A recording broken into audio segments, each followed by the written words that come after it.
From the moment the Doomslayer enters a hell-ravaged Earth, Doom Eternal is a primal scream of unbridled rage and immense catharsis. A car roaring down the freeway, the speedometer pushed to the red line, that absolutely will not stop until it has either destroyed everything in its path or been destroyed. Its rage is pure, primal, and elegant, and it will not be contained or controlled or stopped. Its rage is beautiful and expressive. Playing Doom is an exercise in player agency that few games attempt and fewer still get right. It is art as performance and choice, the joy of creation and destruction.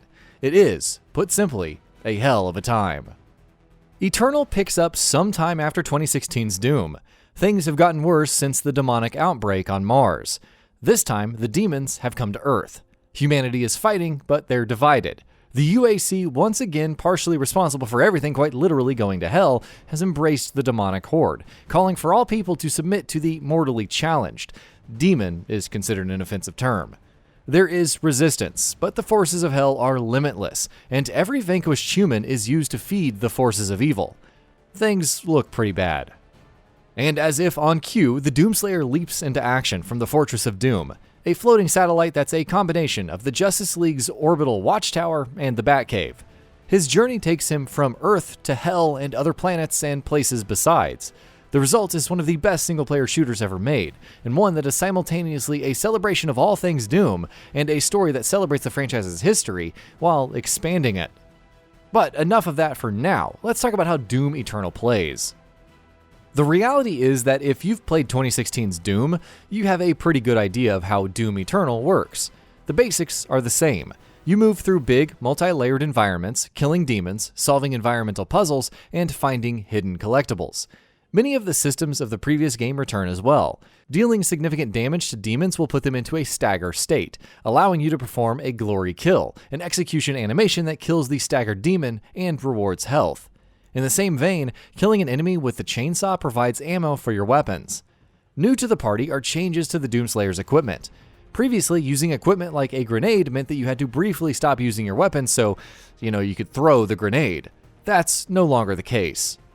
Now, equipment fires from the Slayer's shoulder-mounted launcher, which means you can shoot your guns and your equipment at the same time.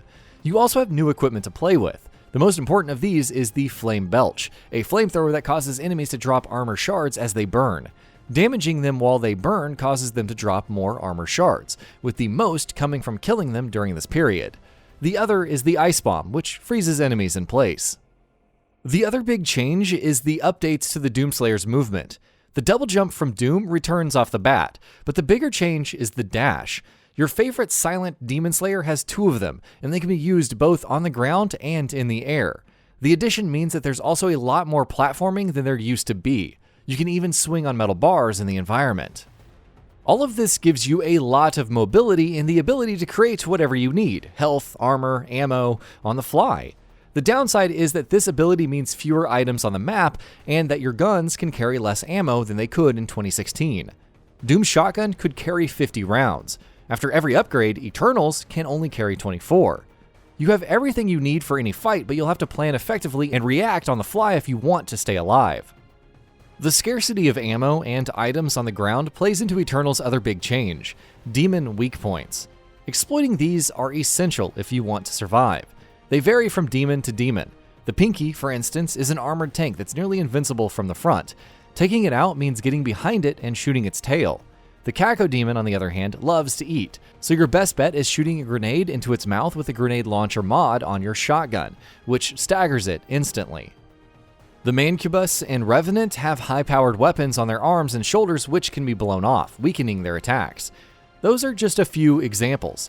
Fighting effectively means constantly managing everything. Your ammo for the weapons you need to counter a demon's weak points effectively, your health and armor, the cooldowns on your equipment, and how much fuel your chainsaw has. Acing a combat encounter means reacting on the fly, as you dance around levels, gauging threats and responding the best that you can. Thankfully, you're more than well enough equipped for it. In addition to your equipment, you have access to the staple Doom weapons: the shotgun, heavy cannon, machine gun, plasma rifle, rocket launcher, super shotgun, ballista, 2016's Gauss cannon, chainsaw, and of course, the creme de la creme of weapons, the BFG 9000. There's no pistol in Doom Eternal because we don't need a stinking pistol. It doesn't kill demons fast enough. We're heading straight to the big guns. And the game isn't shy about giving them to you fast either. By the time you're halfway done with the campaign, you'll have them all and several upgrades for each. A typical encounter looks something like this. Enter an arena, dodge under the Hell Knight that's trying to land under your head, hit him with the super shotgun, then swap to the chain gun to finish him off. Flame belch the group of zombies behind him, soften them up with the shotgun, and glory kill them. Move to a high platform to avoid the charging Pinky, and launch a grenade into the mouth of the Caco demon above you so you can glory kill him. Use the scope on the heavy cannon to knock off a Revenant's missile launchers, and then blast him with your ballista. Hit the imp behind him with your rocket launcher, blast a Carcass, a new demon that creates energy shields and is generally annoying, with your plasma rifle. Then use the energy you've built up from glory kills to deliver a Blood Fist, an incredibly powerful melee attack to the Mancubus who's been sneaking up behind you. Then chainsaw another zombie for ammo and keep going. It's violent, intense, and cathartic, and Doom Eternal manages to keep you feeling like you're working for your wins while making sure you feel powerful too. This isn't easy to do, but it manages it almost effortlessly in a game that looks, sounds, feels, and runs exceptionally well to boot. When you're not fighting, you'll be exploring, figuring out how to advance, usually by breaking something, finding a key, or platforming, and hunting for collectibles. Doom Eternal does an excellent job of balancing combat with exploration, and the game knows when to throw hordes of demons at you and when to just let you explore. Some levels find a nice balance, while others tend towards one or the other. One of my favorites was a level that I largely just walked through, hunting collectibles until I fought a boss. The game seems to know what you want when you want it, and the game's excellent pacing makes it easy to play for extended periods, even if you're just pinning down that last collectible or fulfilling optional mission objectives. You'll want to do it too, because the optional stuff in Doom Eternal is a joy. Collectibles run the gamut from Praetor points, special crystals, and runes that upgrade your suit to fun Easter eggs like toys based on the game's demons or vinyl records that allow you to listen to some of the greatest tunes from previous games in id's storied library, including Quake, Wolfenstein 3D, and Commander Keen. There's even cheat codes that you can activate when you replay levels, granting your infinite ammo, extra lives, all rune upgrades, and more. There are also in-level and weapon-specific challenges, as well as weekly challenges to complete, which unlocks new skins and other cosmetics, all of which carry over to the game's multiplayer. Each campaign level also features special timed challenges called Secret Encounters that require you to kill demons in a time limit in each level. Those are fun and can be very hard, but by far the most interesting optional objectives are Slayer Gates. You have to find keys near the gates to unlock them, and once you do, you'll be thrown into an incredibly difficult combat encounter in a special arena, often against demons you haven't encountered before. These are the most challenging parts of the game, and they're an excellent example of what Eternal's combat is like at its most frantic. Whether you choose to do all the optional stuff or not, which is now easier than ever thanks to the addition of fast travel, which unlocks near the end of levels, there's a reason to find the stuff in question, because many of them give you more options in combat or add to the game's replayability. When you're not bashing demon skulls in, you'll spend time in the Fortress of Doom. This place has it all. Upgrades you can buy with the Sentinel batteries you find in missions? Check. A place to listen to your music and view your collectibles? Check. Costumes to purchase, including the armor from the original Doom? Yep. A practice arena so you can hone your skills against demons? Sure thing. Easter eggs that will make Doom fans super happy and that I will not spoil? Absolutely. The Fortress of Doom is a nice break between levels, and it's a fun place to spend time. It also has the probably unintended effect of making the Doomslayer an enormous dweeb. Seriously, who displays their toy collection next to their firearms? But it's a place to hang out nonetheless, and I was always excited to return and turn in the stuff I'd found in levels for more upgrades. It's also where the game conveys a lot of its story, which is surprisingly good. While it's initially unclear how you went from the end of 2016's Doom to the start of Eternal, the game does an admirable job of explaining itself if you just give it time and run with it. Admittedly, much of Eternal's backstory is conveyed through codex entries that you find in the environment, and some of it devolves into proper noun soup that too many games become when they try to be epic. And I'm looking at you, Destiny. But the game does a pretty good job of telling you stuff in the game, whether through environmental cues or flashbacks. The plot also does a good job of expanding Doom's lore in ways that I'm sure many fans will enjoy.